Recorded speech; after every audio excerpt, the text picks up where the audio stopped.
Welcome, Dr. James Beckett, Sports Card Insights, here with Tanner Jones. We're going to talk about getting off the treadmill.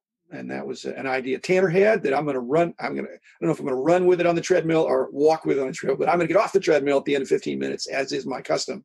But that has interesting implications. It's not the end of the world. It might even be something healthy. So Tanner and I will bat that around. But first, thanks sponsors, Topps Panini Upper Deck, Heritage Auctions, Huggins and Scott Auctions, Mike's Stadium Sports Cards, Burbank Sports Cards, ComC.com, and Beckett Media, Beckett Grading, Beckett Authentication.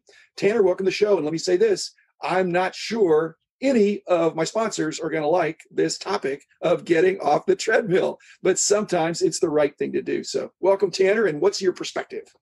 Well, thank you very much, as always, for having me. I agree with you. I think that a lot of your sponsors will say, no, we want everybody to stay on that treadmill and keep buying and buying and buying. In the long run, I do think it will be for the best because we won't have people burn out and leave the hobby. So short term, maybe not the greatest for them. Long term, absolutely the greatest for them. So, and this whole conversation was really sparked by somebody that came up to me. I have questions, come into me every single day, and about the hobby especially. And so this one person was asking me, he said, I think I'm just going to kind of sit back for a while. I'm just getting kind of tired. My wallet is being depleted of cash, and I just don't really know where to go from here. I said, well, just keep in mind, you don't have to buy everything. That's not what this hobby is really about, and it's not even possible to do that nowadays. There's just way too much stuff. So just sit back and just really pick up what you really love. Well, when we talk about getting off the treadmill, we're not talking about getting off the selling treadmill. We're talking about getting off the buying treadmill. And are you mainly talking about the buying of the new products? Because we had a break there for 3 or 4 months with COVID, or two or 3 months, and now products are now streaming out. Are you mainly talking about the new product pipeline, or are you just talking about being an intense collector that needs to catch their breath? So I think both, but really I kind of lean more toward the new stuff. At the end of my super collecting quote unquote career that I ended a couple of years ago, I just found it kind of strange myself that I was collecting whatever they were putting out in the next month or next week. And there's a lot of stuff coming. And it's not a bad thing that they're making so much stuff. It's great. It just depends on your perspective. If you look at this as I got to have it all situation, it can be terrible. It can be almost devastating for a lot of people out there. But if you look at it as hey, there's a lot of stuff for me to pick and choose from, then it's just the greatest thing ever.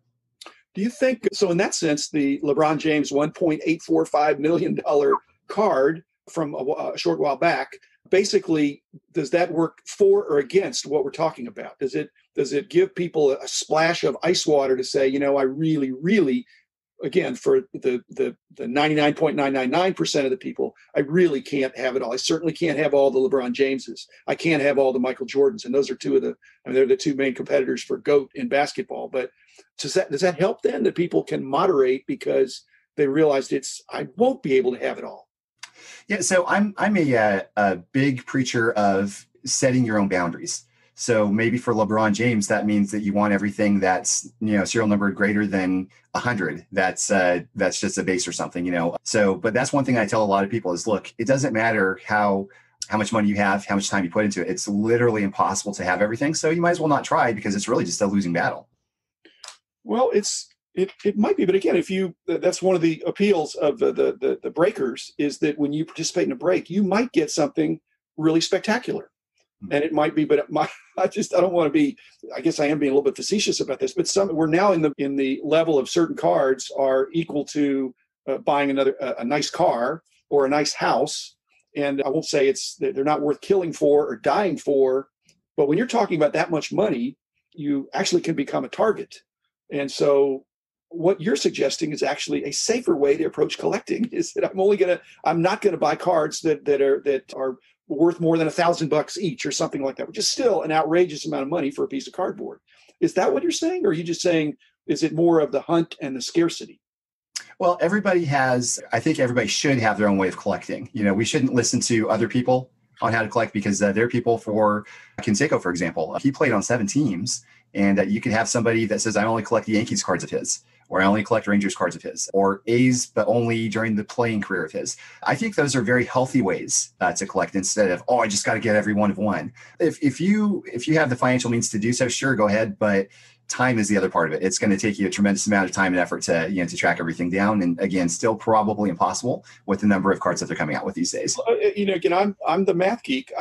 Is it probably impossible, or practically or really impossible? I'm just wondering, if you had unlimited checkbook, you're a multi-billionaire, and you want to buy up all the Jose Canseco cards. I'm just wondering, I'm not even sure what it would take, but the problem is they're not all for sale. Yes. Yeah. So when you look back, I think it's impossible. It's practically impossible, I think. I agree. And I know this firsthand as well. There's a handful of cards I've never seen before in my life from the 80s and 90s. I'll give you, I mean, this is on. And we're not even talking about one of ones. No. This is. So it sounds like it's achievable, but with all the publicity in the industry, you're still not seeing certain cards that exist. Yep, there's a handful of them. There's a handful of them from the 90s even I've never seen. This is for camera, only you can see it, but this is a 1988 Mercury San Jose News card. I didn't even know this existed, until a few months ago. There's cards like that. They're out there. Yeah, I don't know that. I mean, if it was in the newspaper, it was, that's. Yeah, I just think people don't have so what we're saying, I think, is that the educational aspect, once you learn about the hobby and the breadth and the depth of it, that should help you to moderate or to self-regulate your collecting to where it's not pedal to the metal for the rest of your life, which is a recipe for burnout, because you really, if your happiness is in getting all the cards, you're going to be frustrated because it's, like I said, it's not even based on value per se. It's largely based on value, but that card is not going to be an expensive card as much as it's going to be a rare card or a hard card to get.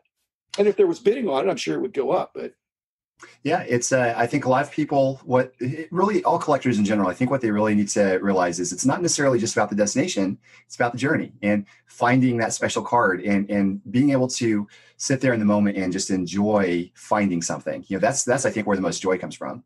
Well, okay, but treadmills, I don't get on the treadmill to get to a destination because I find I'm not I'm walking in place as my treadmill keeps going. And I don't do one of the apps or the things where they show you this beautiful scenery as you're walking up the hill or running down the valley. So basically with the treadmill, you're basically on a treadmill and it's therapeutic. You're getting some cardio, some shape. It's going to improve the rest of your quality of life. And that's where collecting needs to be.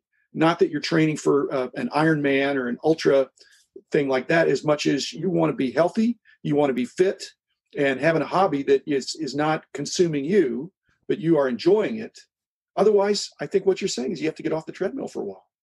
Yeah, and get off the treadmill than to die of a heart attack on the treadmill, or the equivalent of that, run out of money or go deep into debt. Like I said, people, when they talk about being on the treadmill, it's not about, I just can't help myself, I got to keep selling cards. No, they're not selling in most cases, they're buying. That's the addiction. I'm not addicted to selling cards, I'm addicted to buying cards. Right. But how did you do it? You actually stepped off the treadmill more than once. I mean, you kind of had a cessation in the 90s, but that's different. We're talking about the intensity of where you were a few years ago, which you've mentioned in your book. Yeah, it really got to be a very strange way of collecting that. I was just picking up cards that were being, produced the week before. There's a story that keeps coming back in my mind over and over again. When I was about 7 or 8 years old, some family friends took me up into the mountains. We saw a river, and there were just a bunch of beautiful scenery. There were a bunch of nice colored stones everywhere.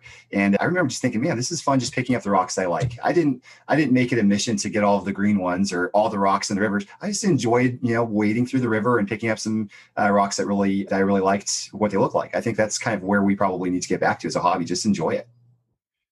But don't you think people, I mean, we always talk about that there might be a collecting gene, but there's also if there is a collecting gene, there's some of the people that get that collecting gene get some compulsivity, related to that we want to have a complete set, which sounds reasonable until you realize in some of these sets, there's some intentionally short printed cards, which has been done for 100 years. So the psychology of wanting to get a complete set or wanting to get every card has been around since cards have been around. But so moderating that. Okay. So are you saying that, like we said, you're suggesting that sometimes it's better to get off the treadmill as opposed to slowing down the rate of speed or incline on the treadmill? Just to cold turkey take a break or to go slower?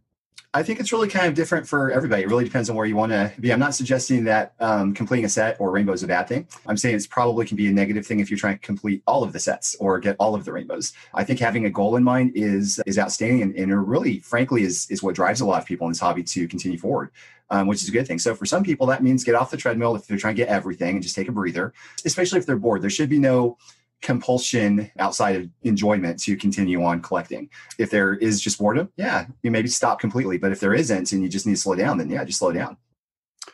When you've had people look at your Conseco super collection over the years, at what point do your friends or family glaze over?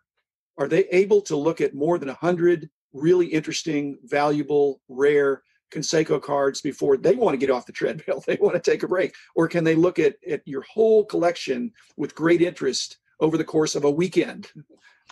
Yeah, I well, mean, where does it stop for them? Because in other words, we're on this treadmill, we're trying to complete this stuff, but for the casual collector or the non-collector, we had them after you had a handful of cards that were like you've shown on your Twitter account. There's some really beautiful cards. Well, it's funny. There's not really that many friends or family members that know much about my collecting. It's really just the online community. But I do remember I had a mechanic come over a number of years ago. I was telling him about my Conseco collection. He goes, I remember Conseco. I like him. And I'd love to see some of your cards. So I pulled out this box. I'm so excited to show him the A6 Honors Highlights White Letter, the one of ones. He's like, yeah. Show me the rated rookie. That's right. I'm saying. Okay. And he wouldn't care whether it was, a Black Label 10 from BGS or raw. No, it didn't matter.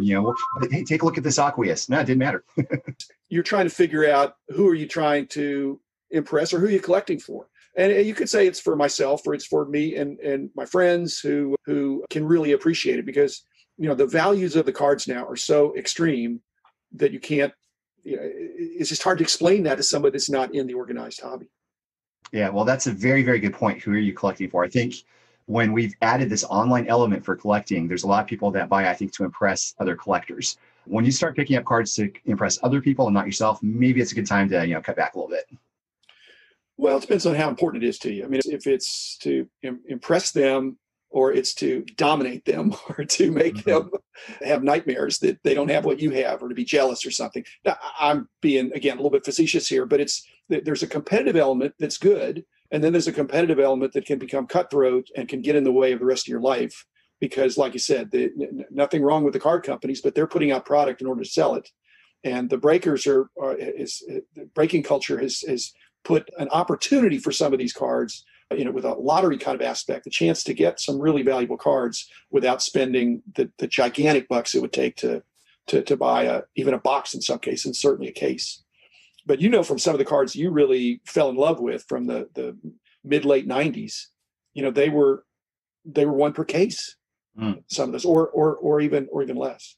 So, well, Tanner, that's I think enough for today. Talking about getting off the treadmill. We're not saying that everybody needs to do that, but some people need to do that, and maybe it's taking a break, maybe it's turning down the speed.